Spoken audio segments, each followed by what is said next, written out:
Find someone you can trust, because someone who's looking out for your best interests is what you need.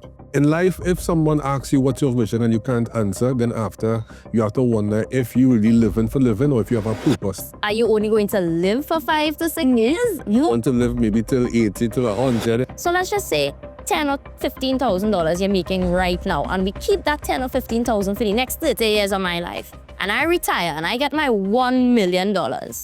How many years is that $1 million going to last? Hey, Giovanna. So you were telling me about the accident that you were in, and shed some light to us about that the experience for you.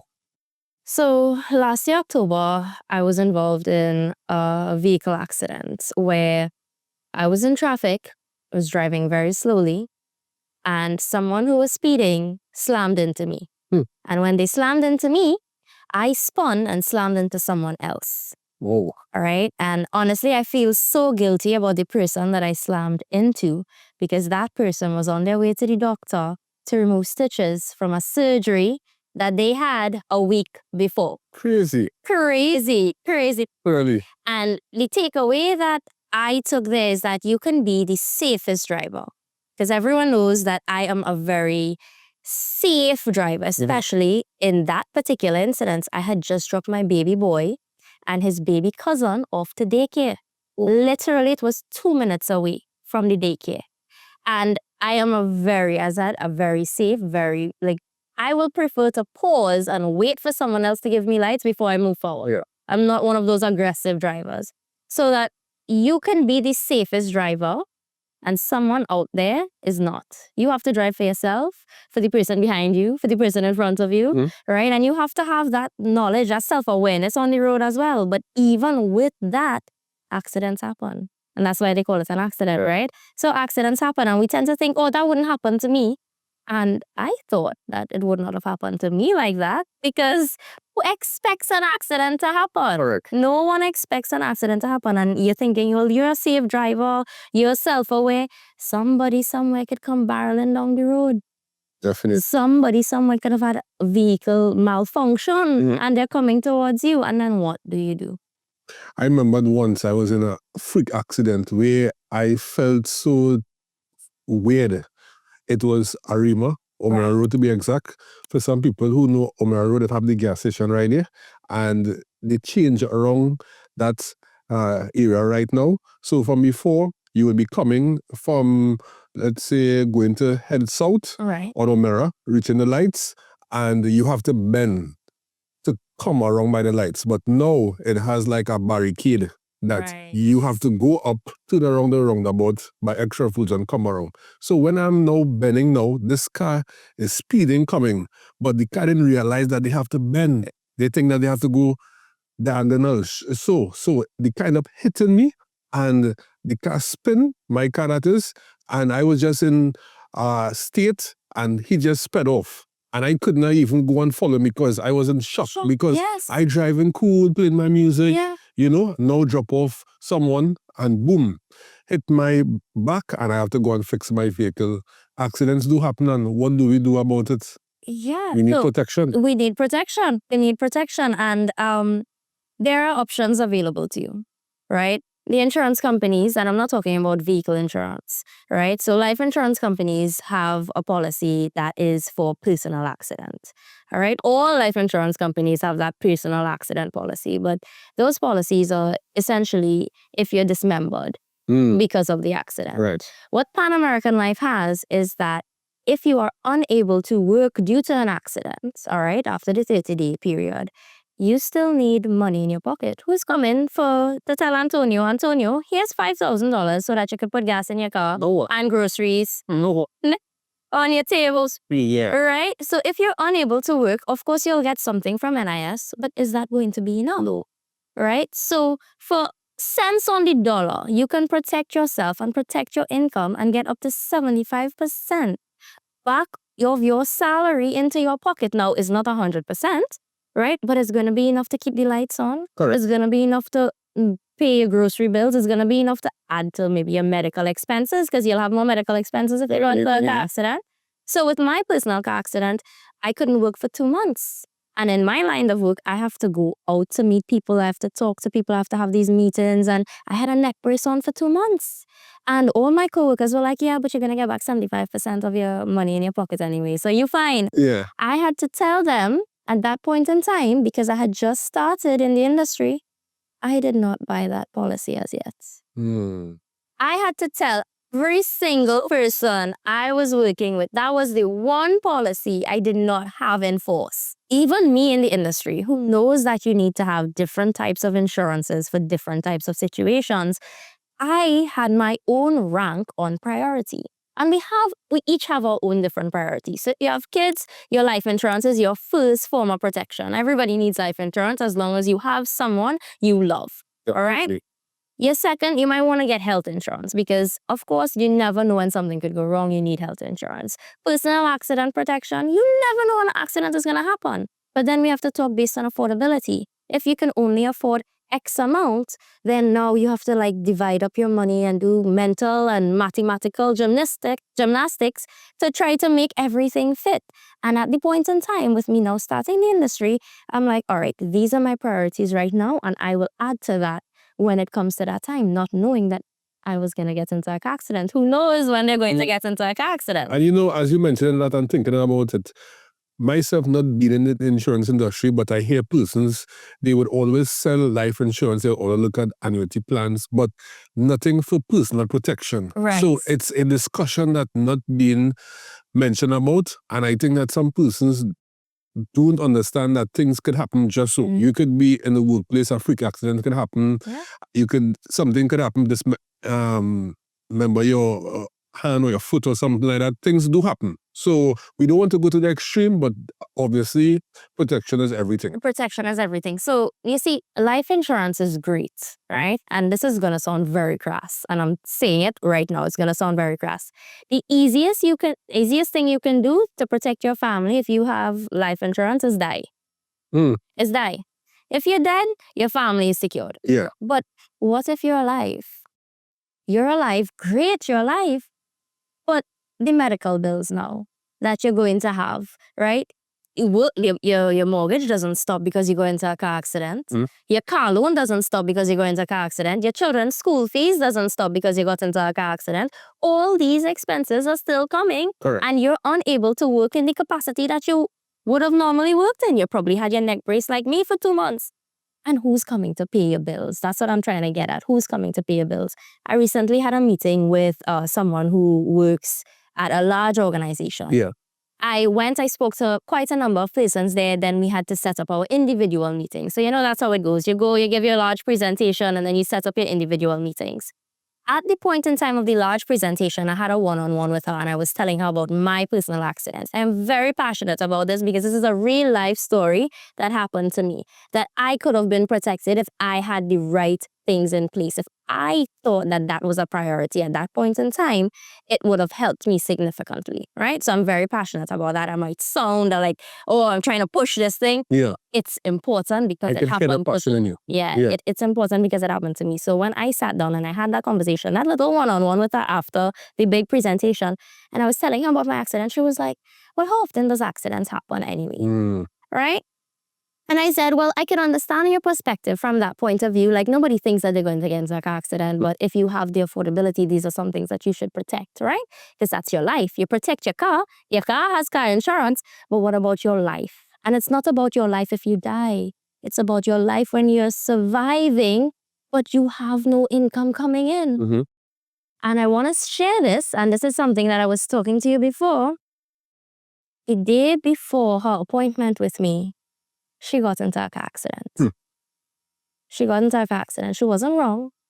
But again, you could be the safest driver and someone else could come barreling from you. You have to drive for others. You have to drive for others. And her car was only 2 years old. 2 years old. Showroom car, written off the road. And that's the same person that told me, how often accidents really happen? You never know. Every day have accidents on the road. It could be a fender bumper accident, but accidents do happen. And then accidents happen frequently based on seasonalities like carnival, Christmas time, drinking, August vacation is coming up. Yeah. You have more vehicles on the road. The Central Statistical Office says around 35,000 to 40,000 road traffic accidents, fender benders, fatalities, depending, all of that included in this 35 to 40,000 vehicles get into these accidents a year. And look how many cars that have on the road. Look how many points. That statistics that's a few years old. Oh, we have a lot more vehicles on the road. A lot more. It's really something that I think people have to really look into and seek personal protection for themselves. Personal protection for that. Like living benefits. So life insurance, there are death benefits and there are living benefits. And most people ask, what can life insurance do for me while I'm alive? Well, what can it do for you? But what about the premium you might have to pay if someone is interested in personal protection? So it depends. On your salary. It depends. No, it's not dependent on your salary per se, because you could be making $10,000 a month, and you want 75% of that. That's $7,500, right? But what if that's not the affordability you have right now? Wouldn't $3,000 coming in be better than no money? Yeah, for sure. So if your affordability is only that you can afford $200 or $300 a month towards this plan, and you're not gonna get your full $7,500, but you're gonna get $3,000. Yeah. Wouldn't you put something in place so that you can have a certain amount of money coming in? Correct. Now, I'm not saying that you can't get all. Like, I have clients who have up to $40,000 a month if something were to happen to them, and they're paying around like $600 or $700 a month for that coverage. But it depends on your age. It depends on your risk level. Because if you're just a regular Joe like you and I, and we're on the road often, our risk levels might be significantly lower than someone in a high risk job like a diver or something. They have different risk levels, and that's how they're rated, right? But for us, the everyday man, you and I, $200-$300 a month, and you put that aside, and you know that if you fall ill, and I'm not talking ill like cancer, because that's critical illness protection that you can have there, right? Talking about if you fall ill and you're unable to work, and your doctor says, hey, you need to be on bed rest for the next 3 months. Where are you going to get money to pay your bills for the next 3 months? That's a question. That's a hard question. Yeah, because it's not just accidents. I know we're talking about accidents because that's the most, that's the one that's glaring. But something like COVID. During COVID time, when you had to be self-isolated, not everybody could work from home. Yeah. Right? So if you had to be on bed rest or any sort of, self-inclusion type situation, who's coming to pay your bills? If you are unable to go out there and work, you are on bed rest. I think some persons don't understand that personal protection is not just in the workplace, but it could be anyway. Basically, it's personal protection for yourself. Yeah. We had an epidemic of dengue recently. Like, you were finding that more and more people are getting diagnosed with dengue. When you get dengue and you're on bed rest, you cannot go into the office to work. And let me ask you, you could have personal protection for yourself, and let's say you want personal protection for your extended family. You could have that as well too? Yeah, so you can include your spouses, you can include your kids even, all right?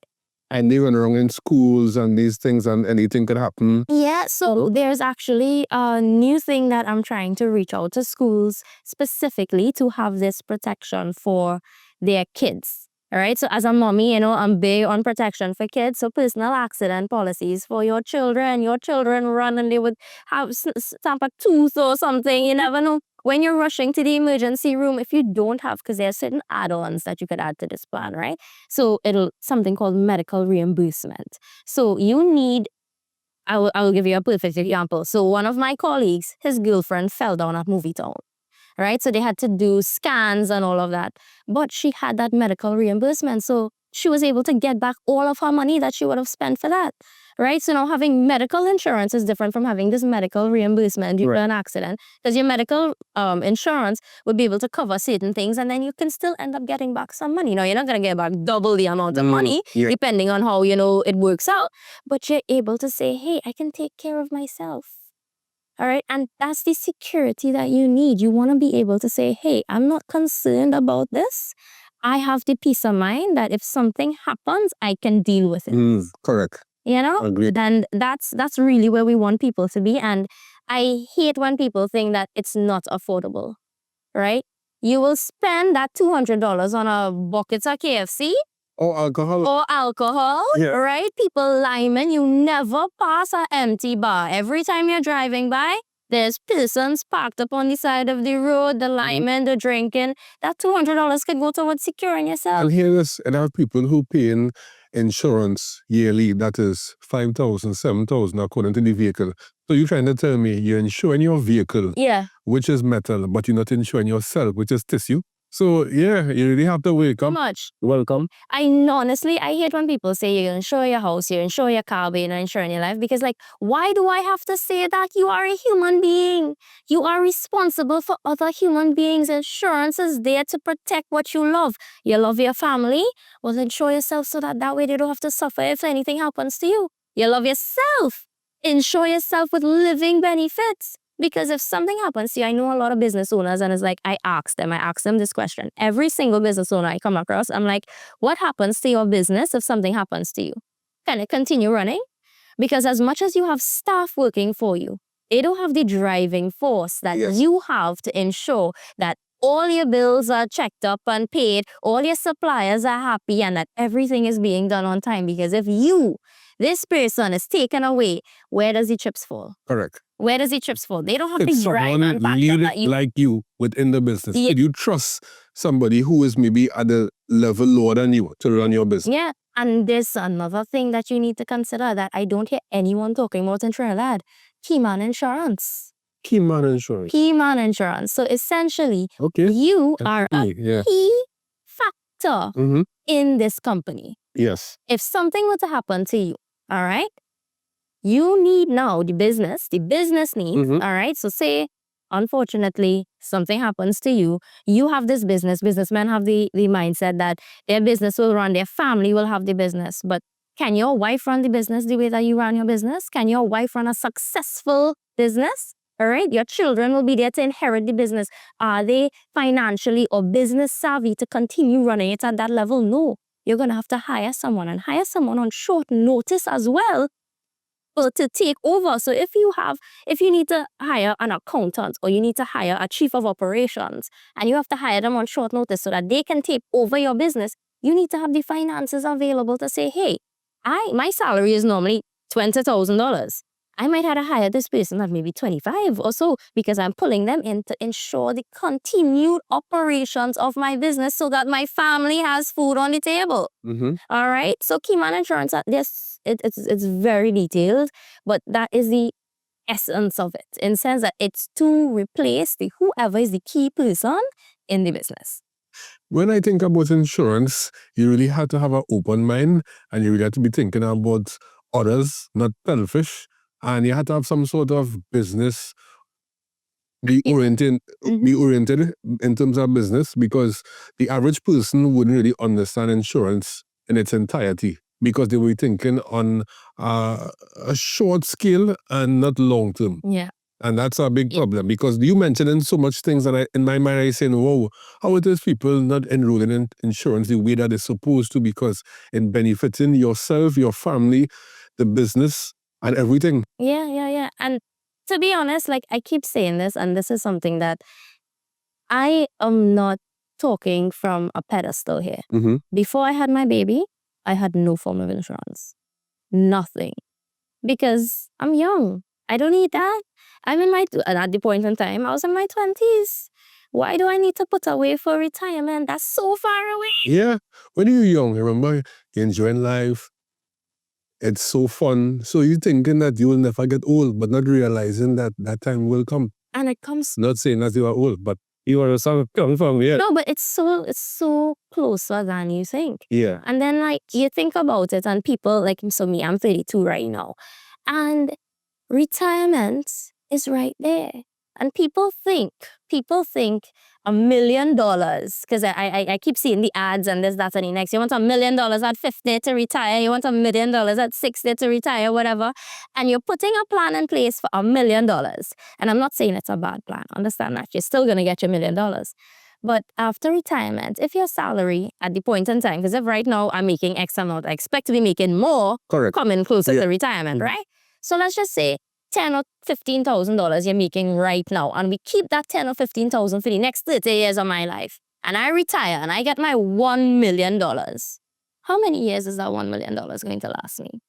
Well, if it 4, was 5 years. your house paid off for and your car paid off for and you don't have much expense, that you don't think about traveling, maybe it may last. But if it is that Still gonna last you a certain time, only like 5 to 6 years. Are you only going to live for 5 to 6 years? you want to live maybe till 80, till 100. Yeah. You need a fixed income instrument for that as well.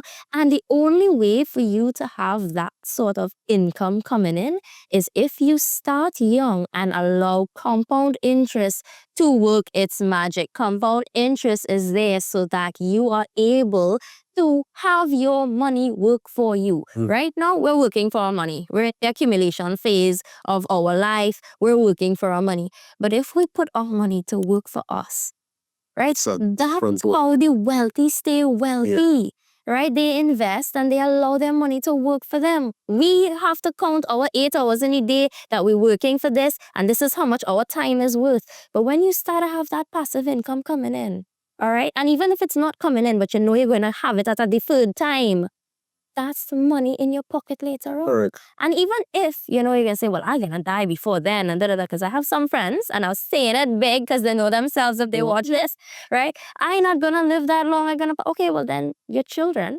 And I know this one person I'm talking about, she's a doctor. She said she is going to pass. She said she wants to retire at 50, and she has she has like 10 years that she wants to travel the world. I was like, well, all right, let's set up a plan so that way you could retire at 50 and live until 60 with traveling the world and all of these different things. And that's wonderful for her. But even after 60, if she's alive, she's obviously not working as a doctor anymore.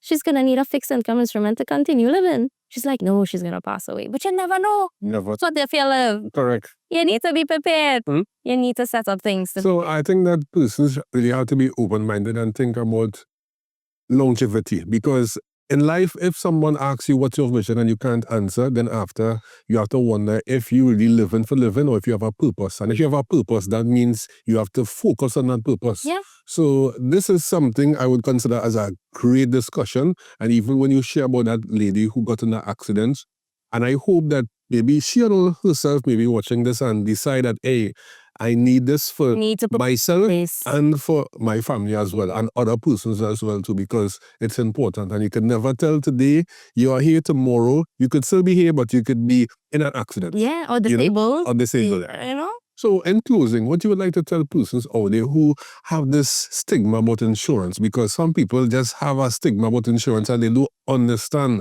insurance in its entirety. So before we even talk about the stigma of insurance, let me just say this. There are good mechanics and there are bad mechanics. Correct. Right? There are good doctors and there are bad doctors. Yes, and everything is good. Everything that's good and bad, right? So it's the same thing for the insurance industry. There are agents that you feel like you can trust, and then there's the other side. Yeah. All right? And I'm not here to bad talk anyone. I'm just saying find a trusted advisor. It could be me. It could be someone that you know. It could whatever. Find someone that you could personally connect with and that you could trust. And I know that some people can be misled. Yeah. But find a trusted advisor and have that person do a needs analysis on your life. And you will have to share and they will have to share and let them fully explain. And if you feel like you're not comfortable, do not make the decision. Simple. Find someone you can trust, because someone who's looking out for your best interests is what you need. You don't need someone who's just trying to make a buck. It's about someone who is looking out for your best interest. I would say people buy from people who they, I would say not like, but who they trust. Yeah. Because you don't necessarily have to like someone, but if you trust that person, in terms of whatever transaction deal that you're all doing, that is where you really put the icing on the cake. So thank you very much for clarifying everything. It was really awesome having a discussion with you. And for persons out there, you know what you have to do.